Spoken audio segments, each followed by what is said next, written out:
ಸಾಮಾಜಿಕ ಬಹಿಷ್ಕಾರ ಇದು ವ್ಯಕ್ತಿಯನ್ನ ಕೊಲ್ಲದೆ ಕೊಲ್ಲುವ ವ್ಯವಸ್ಥೆ. ರಾಜ್ಯ ಕಾಂಗ್ರೆಸ್ ಸರ್ಕಾರ ಕರ್ನಾಟಕ ಸಾಮಾಜಿಕ ಬಹಿಷ್ಕಾರ ತಡೆ ನಿಷೇಧ ಮತ್ತು ಪರಿಹಾರ ಮಸೂದೆ 2025 ರೂಪಿಸಿದೆ. ಒಂದು ಕುಟುಂಬದ ಹುಡುಗಿ ಅಂತರ್ಜಾತಿ ಮದುವೆ ಮಾಡಿಕೊಂಡ್ರೆ ಇಡೀ ಕುಟುಂಬವನ್ನ ಬಹಿಷ್ಕರಿಸೋದು. ಬಹಿಷ್ಕರಿಸಲ್ಪಡುವವರು ಸಾಮಾನ್ಯವಾಗಿ ಬಡವರು, ದಲಿತರು, ಮಹಿಳೆಯರೇ ಆಗಿರ್ತಾರೆ. ನಮಸ್ಕಾರ, ಈ ದಿನಕ್ಕೆ ಸ್ವಾಗತ. ನಾನು GM ಪವಿತ್ರ. ನಮ್ಮ ಸಮಾಜದಲ್ಲಿ ಶತಮಾನಗಳಿಂದಲೂ ಮೌನವಾಗಿ ನಡೀತಾ ಬಂದಿರುವ ಆದರೆ ಅತ್ಯಂತ ಕ್ರೂರವಾದ ಒಂದು ಶಿಕ್ಷೆ ಇದೆ, ಅದೇ ಸಾಮಾಜಿಕ ಬಹಿಷ್ಕಾರ. ಯಾರನ್ನಾದ್ರೂ ಊರಿಂದ ಹೊರಗೆ ತಳ್ಳೋದು, ಮಾತುಕತೆ ನಿಲ್ಲಿಸೋದು, ಹಬ್ಬ ಹರಿದಿನಗಳಿಂದ ದೂರ ಇಡೋದು, ದೇವಸ್ಥಾನ, ಸಮಾಧಿ, ನೀರನ್ನೂ ಕೊಡದೆ ವಂಚಿಸೋದು, ಸಂಬಂಧವನ್ನ ಕಡಿದುಕೊಳ್ಳೋದು, ಇವೆಲ್ಲವೂ ಸಹ ಕಾನೂನಿನ ಕಣ್ಣಿಗೆ ಹೆಚ್ಚು ಕಾಣಿಸದೇ ಇದ್ರೂ ಸಹ ಬದುಕಿನ ಮೂಲವನ್ನೇ ಕಿತ್ಕೊಳ್ಳುವಂತ ಶಿಕ್ಷೆಗಳು. ಇದು ಒಬ್ಬನನ್ನ ಕೊಲ್ಲದೆ ಕೊಲ್ಲುವ ವ್ಯವಸ್ಥೆಯೇ ಈ ಸಾಮಾಜಿಕ ಬಹಿಷ್ಕಾರ.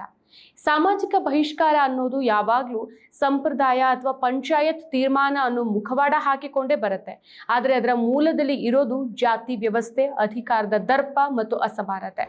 ನೀನು ನಮ್ಮ ಜಾತಿಯ ಮಾತು ಕೇಳಲಿಲ್ಲ, ನಮ್ಮ ಸಂಪ್ರದಾಯವನ್ನ ನೀನು ಪ್ರಶ್ನಿಸದೆ, ನೀನು ಪ್ರೀತಿಯಲ್ಲಿ ಸ್ವತಂತ್ರ ನಿರ್ಧಾರವನ್ನ ತೆಗೆದುಕೊಂಡೆ, ನೀನು ಶೋಷಣೆಗೆ ವಿರೋಧವಾಗಿ ನಿಂತೆ. ಇಷ್ಟೇ ಕಾರಣಕ್ಕೆ ಒಬ್ಬ ವ್ಯಕ್ತಿ, ಒಂದು ಕುಟುಂಬ, ಕೆಲವೊಮ್ಮೆ ಇಡೀ ಪೀಳಿಗೆಯನ್ನ ಸಮಾಜದಿಂದ ಹೊರಗಿಟ್ಟು ಶಿಕ್ಷೆನ ಕೊಡಲಾಗತ್ತೆ.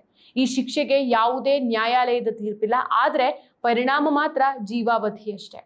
ಜಾತಿ ವ್ಯವಸ್ಥೆಯ ಭಾಗ ಆಗಿರುವಂತಹ ಈ ಸಾಮಾಜಿಕ ಬಹಿಷ್ಕಾರ ಸಾಂವಿಧಾನಿಕ ಸ್ವಾತಂತ್ರ್ಯವನ್ನ ಕಿತ್ಕೊಳ್ಳುವ, ಅದನ್ನ ಹತ್ತಿಕ್ಕೋ ಹಿನ್ನೆಲೆಯಲ್ಲಿ ರಾಜ್ಯ ಕಾಂಗ್ರೆಸ್ ಸರ್ಕಾರ ಕರ್ನಾಟಕ ಸಾಮಾಜಿಕ ಬಹಿಷ್ಕಾರ ತಡೆ ನಿಷೇಧ ಮತ್ತು ಪರಿಹಾರ ಮಸೂದೆ 2025 ರೂಪಿಸಿದೆ.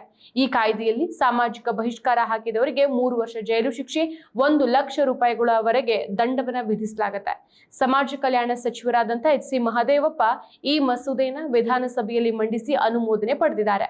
ವ್ಯಕ್ತಿ, ಕುಟುಂಬದ ಸದಸ್ಯರನ್ನ ಸಾಮಾಜಿಕವಾಗಿ ಬಹಿಷ್ಕರಿಸಿದ್ರೆ 1 ಲಕ್ಷದವರೆಗೆ ದಂಡ, 3 ವರ್ಷದವರೆಗೆ ಜೈಲು ಶಿಕ್ಷೆ ಅಥವಾ ಎರಡನ್ನೂ ವಿಧಿಸುವ ಹಾಗೂ ಸ್ವಯಂ ಪ್ರೇರಿತವಾಗಿ ದೂರು ದಾಖಲಿಸಿಕೊಳ್ಳಲು ಅವಕಾಶ ಇರುವಂತಹ ಕಾನೂನು ಸೋಮವಾರದಿಂದ ರಾಜ್ಯದಲ್ಲಿ ಅಧಿಕೃತವಾಗಿ ಜಾರಿಗೆ ಬಂದಿದೆ. ಸಾಮಾಜಿಕ ಬಹಿಷ್ಕಾರವನ್ನ ಅಪರಾಧ ಅಂತ ಪರಿಗಣಿಸಿ ಶಿಕ್ಷೆ ವಿಧಿಸೋಕೆ ಅವಕಾಶ ನೀಡುವಂತ ಕರ್ನಾಟಕ ಸಾಮಾಜಿಕ ಬಹಿಷ್ಕಾರ ಪ್ರತಿಬಂಧ, ನಿಷೇಧ ಮತ್ತು ಪರಿಹಾರ ಮಸೂದೆಗೆ ರಾಜ್ಯಪಾಲ ಥಾವರ್ ಚಂದ್ ಗೆಹ್ಲೋಟ್ ಅವರು ಸಹ ಅಂಕಿತವನ್ನ ಹಾಕಿದ್ದಾರೆ. ನಮ್ಮ ಸಮಾಜದಲ್ಲಿ ಜಾತಿ ವ್ಯವಸ್ಥೆ ಅಂತ ಹಳೆಯ ಸಂಪ್ರದಾಯಗಳು ಇನ್ನೂ ಬೇರ್ಬಿಟ್ಟು ನಿಂತಿದೆ. ಸಾಮಾಜಿಕ ಬಹಿಷ್ಕಾರ ಒಬ್ಬ ವ್ಯಕ್ತಿಯ ಜೀವನವನ್ನ, ಕುಟುಂಬದ ಸಂತಸವನ್ನ, ಸಮಾಜದ ಐಕ್ಯತೆಯನ್ನ ನಾಶ ಮಾಡುವ ಒಂದು ಮಾರಕಾಸ್ತ್ರ. ಇದು ಜಾತಿ ವ್ಯವಸ್ಥೆಯ ಭಾಗ ಆಗಿದೆ. ಇಲ್ಲಿ ಉನ್ನತ ಜಾತಿಯವರು ಕೆಳಜಾತಿಯವರನ್ನ ಅಥವಾ ತಮ್ಮ ನಿಯಮಗಳನ್ನ ಮೀರಿದವರನ್ನ ಶಿಕ್ಷಿಸ್ತಾರೆ. ಆದ್ರೆ ಇದು ಕೇವಲ ಜಾತಿಗೆ ಮಾತ್ರ ಸೀಮಿತ ಅಲ್ಲ, ಯಾವುದೇ ಸಮುದಾಯದಲ್ಲೂ ಸಹ ಇದು ನಡೀಬಹುದು. ಒಬ್ಬ ವ್ಯಕ್ತಿಯನ್ನ ಸಮಾಜದಿಂದ ಹೊರಗಿಟ್ರೆ ಆತನ ಜೀವನ ಹೇಗಿರುತ್ತೆ ಕಲ್ಪಿಸ್ಕೊಳ್ಳಿ.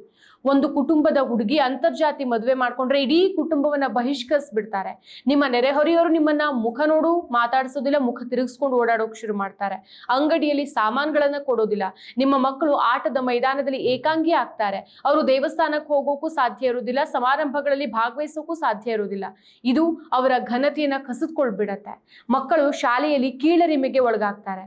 ಸಮಾಜದಲ್ಲಿ ಇದೊಂದು ಚಕ್ರವಾಗಿ ಬಿಡತ್ತೆ. ಹಳೆಯ ನಿಯಮಗಳು ಹೊಸ ತಲೆಮಾರುಗಳನ್ನ ಕಟ್ ಹಾಕತ್ತೆ. ಇದು ನಮ್ಮ ಸಂವಿಧಾನದ ಆದರ್ಶಗಳನ್ನ ಅಪಹಾಸ್ಯ ಮಾಡುತ್ತೆ. ನಮ್ಮ ಪೂರ್ವಜರು ಕಂಡ ಸ್ವಾತಂತ್ರ್ಯ ಇದಲ್ವೇ ಅಲ್ಲ, ಇದು ಗುಲಾಮಗಿರಿಯ ಮತ್ತೊಂದು ರೂಪ. ಇದು ನಮ್ಮ ಸಂವಿಧಾನದ ಸ್ವಾತಂತ್ರ್ಯವನ್ನ ಹತ್ತಿಕ್ಕತ್ತೆ. ಸಮಾನತೆ, ಘನತೆ, ಸಹೋದರತ್ವದ ಹಕ್ಕನ್ನ ಕಸಿದುಕೊಳ್ಳತ್ತೆ. ಇದನ್ನ ತಡೆಯುವ ಉದ್ದೇಶದಿಂದ ರಾಜ್ಯ ಕಾಂಗ್ರೆಸ್ ಸರ್ಕಾರ ಕರ್ನಾಟಕ ಸಾಮಾಜಿಕ ಬಹಿಷ್ಕಾರ ತಡೆ ಮತ್ತು ನಿಷೇಧ ಪರಿಹಾರ ಮಸೂದೆ 2025 ರೂಪಿಸಿರೋದು. ಹಾಗಾದ್ರೆ ಈ ವಿಧೇಯಕದಲ್ಲಿರುವಂತಹ ಪ್ರಮುಖ ಅಂಶಗಳೇನು ಅನ್ನೋದನ್ನ ನೋಡೋದಾದ್ರೆ, ಬಹಿಷ್ಕಾರದ ನಿಷೇಧ. ಜಾತಿ, ಧರ್ಮ, ವೈಯಕ್ತಿಕ ಆಯ್ಕೆ ಅಂದ್ರೆ ಉದಾಹರಣೆಗೆ ಅಂತರ್ಜಾತಿ ವಿವಾಹ ಅಥವಾ ಸ್ಥಳೀಯ ಸಂಪ್ರದಾಯಗಳ ಉಲ್ಲಂಘನೆಯ ಹೆಸರಲ್ಲಿ ವ್ಯಕ್ತಿ ಅಥವಾ ಕುಟುಂಬಕ್ಕೆ ವಿಧಿಸುವಂತ ಸಾಮಾಜಿಕ ಬಹಿಷ್ಕಾರವನ್ನ ಇದು ಸಂಪೂರ್ಣವಾಗಿ ನಿಷೇಧಿಸುತ್ತೆ. ಇನ್ನು ಅಪರಾಧೀಕರಣ, ಸಾರ್ವಜನಿಕ ಸೌಲಭ್ಯಗಳಾದ ನೀರು, ಸ್ಮಶಾನಕ್ಕೆ ಪ್ರವೇಶ ನಿರಾಕರಿಸೋದು, ವ್ಯಾಪಾರ ವಹಿವಾಟನ್ನು ಸ್ಥಗಿತಗೊಳಿಸೋದು ಮತ್ತು ಸಮುದಾಯದ ಧಾರ್ಮಿಕ ಕಾರ್ಯಕ್ರಮಗಳಲ್ಲಿ ಭಾಗವಹಿಸದಂತೆ ತಡೆಯೋದನ್ನ ಈ ಕಾಯ್ದೆಯಡಿ ಅಪರಾಧ ಅಂತ ಪರಿಗಣಿಸಲಾಗತ್ತೆ.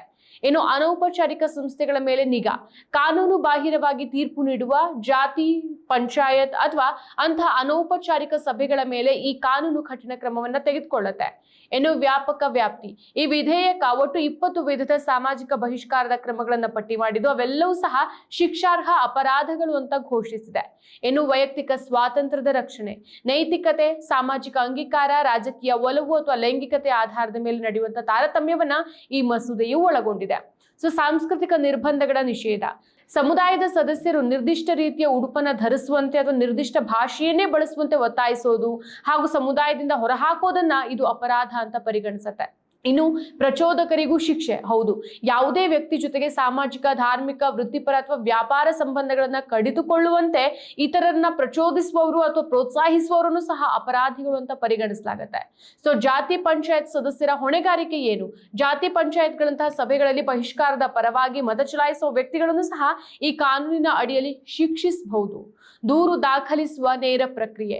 ಸಂತ್ರಸ್ತರು ನೇರವಾಗಿ ಪೊಲೀಸರಿಗೆ ದೂರನ್ನು ನೀಡಬಹುದು ಅಥವಾ ನ್ಯಾಯಾಂಗ ಪ್ರಥಮ ದರ್ಜೆ ಮ್ಯಾಜಿಸ್ಟ್ರೇಟ್ ಮುಂದೆ ದೂರನ್ನು ಸಲ್ಲಿಸಬಹುದು. ಇನ್ನು ಮ್ಯಾಜಿಸ್ಟ್ರೇಟ್ ಅಧಿಕಾರ. ಈ ಪ್ರಕರಣಗಳಲ್ಲಿ ಮಧ್ಯಪ್ರವೇಶಿಸಿ ಸಂತ್ರಸ್ತರಿಗೆ ತಕ್ಷಣದ ಪರಿಹಾರ ಮತ್ತು ರಕ್ಷಣೆ ನೀಡುವ ಅಧಿಕಾರವನ್ನ ಮ್ಯಾಜಿಸ್ಟ್ರೇಟ್ಗೆ ನೀಡಲಾಗಿದೆ. ಮ್ಯಾಜಿಸ್ಟ್ರೇಟ್ಗೆ ಅಗತ್ಯ ನೆರವನ್ನು ನೀಡೋಕೆ ಸಾಮಾಜಿಕ ಬಹಿಷ್ಕಾರ ನಿಷೇಧ ಅಧಿಕಾರಿಯನ್ನ ನೇಮಿಸೋಕೆ ಈ ವಿಧೇಯಕದಲ್ಲಿ ಅವಕಾಶವನ್ನು ಕಲ್ಪಿಸಲಾಗಿದೆ. ಹಾಗಾದ್ರೆ ನಿಯಮ ಉಲ್ಲಂಘಿಸಿದ ಶಿಕ್ಷೆ ಏನಾಗತ್ತೆ? ಕಾಯ್ದೆಯನ್ನ ಉಲ್ಲಂಘಿಸುವವರಿಗೆ ಗರಿಷ್ಠ 3 ವರ್ಷಗಳವರೆಗೆ ಜೈಲು ಶಿಕ್ಷೆ ಮತ್ತು 1 ಲಕ್ಷ ರೂಪಾಯಿವರೆಗೆ ದಂಡ ಅಥವಾ ಎರಡನ್ನೂ ವಿಧಿಸುವ ಅವಕಾಶ ಇದೆ.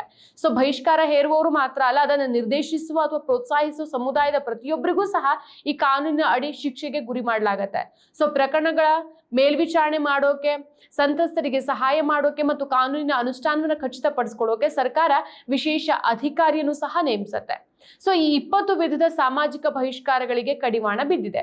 ಈ ವಿಧೇಯಕ ಸಾಮಾಜಿಕ ಬಹಿಷ್ಕಾರದ ವಿವಿಧ ಮೂಲಗಳನ್ನ ಗುರುತಿಸಿ ಅವುಗಳನ್ನ ನಿಷೇಧಿಸಿದೆ. ಆರ್ಥಿಕ ಬಹಿಷ್ಕಾರ, ಕೆಲಸಕ್ಕೆ ನೇಮಿಸಿಕೊಳ್ಳೋಕೆ ನಿರಾಕರಿಸುವುದು ಅಥವಾ ಆರ್ಥಿಕ ಅವಕಾಶಗಳನ್ನ ಕಸಿದುಕೊಳ್ಳೋದು. ನೆಕ್ಸ್ಟ್ ಒಪ್ಪಂದದ ಕೆಲಸಗಳನ್ನ ಅಥವಾ ಸಮುದಾಯದ ಸೌಲಭ್ಯಗಳನ್ನ ತಡೆಯೋದು. ನೆಕ್ಸ್ಟ್ ಸಾಮಾಜಿಕ, ಸಾಂಸ್ಕೃತಿಕ ಅಥವಾ ಧಾರ್ಮಿಕ ಮೆರವಣಿಗೆ ಮತ್ತು ಸಭೆಗಳಲ್ಲಿ ಭಾಗವಹಿಸುವುದನ್ನು ನಿರ್ಬಂಧಿಸೋದು. ಕುಡಿಯೋ ನೀರು, ಸಾರ್ವಜನಿಕ ರಸ್ತೆ ಅಥವಾ ಅಗತ್ಯ ಸೇವೆಗಳನ್ನ ಬಳಸದಂತೆ ತಡೆಯೋದು. ಹಾಗಾದ್ರೆ ಈ ಕಾಯ್ದೆ ಯಾಕೆ ಅಗತ್ಯವಾಗಿತ್ತು? ಯಾಕೆ ಅಂತಂದ್ರೆ ಬಹಿಷ್ಕರಿಸಲ್ಪಡುವವರು ಸಾಮಾನ್ಯವಾಗಿ ಬಡವರು, ದಲಿತರು, ಮಹಿಳೆಯರೇ ಆಗಿರ್ತಾರೆ. ಅವರಿಗೆ ನ್ಯಾಯಾಲಯಕ್ಕೆ ಹೋಗುವ ಶಕ್ತಿ ಇರೋದಿಲ್ಲ. ಸಮಾಜವೇ ಶತ್ರು ಆಗಿರುವಾಗ ಒಬ್ಬ ವ್ಯಕ್ತಿಯ ಧ್ವನಿ ಮೌನವಾಗ್ಬಿಡತ್ತೆ. ಆದ್ರೆ ಈ ಕಾಯ್ದೆ ಆ ಮೌನಕ್ಕೆ ಧ್ವನಿಯಾಗಿದೆ. ಈ ಕಾನೂನು ಸಮಾಜಕ್ಕೆ ಹೇಳ್ತಾ ಇರೋದು ಒಂದೇ ಮಾತು: ನೀನು ದೇವರಲ್ಲ, ನೀನು ಪಂಚಾಯತ್ ಅಲ್ಲ, ಯಾರ ಬದುಕಿನ ಮೇಲೂ ತೀರ್ಪು ಕೊಡೋ ಹಕ್ಕು ನಿನಗೆ ಇಲ್ಲ ಅಂತ. ಸೊ ಯಾರನ್ನು ಸಮಾಜದಿಂದ ಹೊರಗೆ ತಳ್ಳುವ ಹಕ್ಕು ಯಾರಿಗೂ ಇಲ್ಲ. ಸಂಪ್ರದಾಯ ಅನ್ನೋ ಹೆಸರಲ್ಲಿ ನಡೆಯುವಂತ ಹಿಂಸೆ ಈಗ ಅಪರಾಧವಾಗಿದೆ. ಸೊ ಸಾಮಾಜಿಕ ಬಹಿಷ್ಕಾರ ಸಮಾಜಕ್ಕೆ ಮಾರಕ. ಇದು ನಿಶ್ಶಬ್ದವಾಗಿ ಕೊಲ್ಲುವಂತ ವ್ಯವಸ್ಥೆ. ಇದನ್ನ ತಡೆಯದೆ ಹೋದ್ರೆ ನಾಳೆ ಯಾರಾದ್ರೂ ಬಂದು ನಮ್ಮ ಮನೆ ಬಾಗಿಲಿಗೂ ಬೀಗ ಹಾಕ್ಬೋದು. ಈ ಕಾಯ್ದೆ ಕೇವಲ ಸರ್ಕಾರದ ಕೆಲಸ ಅಲ್ಲ. ಈ ಕಾಯ್ದೆಯನ್ನು ಜೀವಂತವಾಗಿರಿಸೋಕೆ ನಾವು, ನಮ್ಮ ನಿಲುವು, ನಮ್ಮ ಧೈರ್ಯ ಕೆಲಸ ಮಾಡಬೇಕು. ಸಂವಿಧಾನ ನಮ್ಮ ಕಡೆ ಇದೆ, ಸಂವಿಧಾನ ನಮ್ಮ ಕೈಯಲ್ಲಿದೆ, ಕಾನೂನು ನಮ್ಮ ಜೊತೆ ಇದೆ. ಇನ್ನು ನಾವು ಮೌನವಾಗಿ ಇರಬಾರ್ದು. ಸಾಮಾಜಿಕ ಬಹಿಷ್ಕಾರಕ್ಕೆ ಇಲ್ಲ ಅಂತ ಹೇಳೋಣ, ಮಾನವೀಯತೆಗೆ ಹೌದು ಅಂತ ಹೇಳೋಣ. ಮತ್ತಷ್ಟು ವಿಶೇಷ ವಿಡಿಯೋಗಳನ್ನು ನೋಡಲು ಮತ್ತು ಹೊಸ ವಿಡಿಯೋಗಳ ಬಗ್ಗೆ ತಿಳಿಯಲು ಈ ದಿನ .com ಯೂಟ್ಯೂಬ್ ಚಾನೆಲ್ ಸಬ್ಸ್ಕ್ರೈಬ್ ಮಾಡಿ ಮತ್ತು ಬೆಲ್ ಐಕಾನ್ ಕ್ಲಿಕ್ ಮಾಡಿ.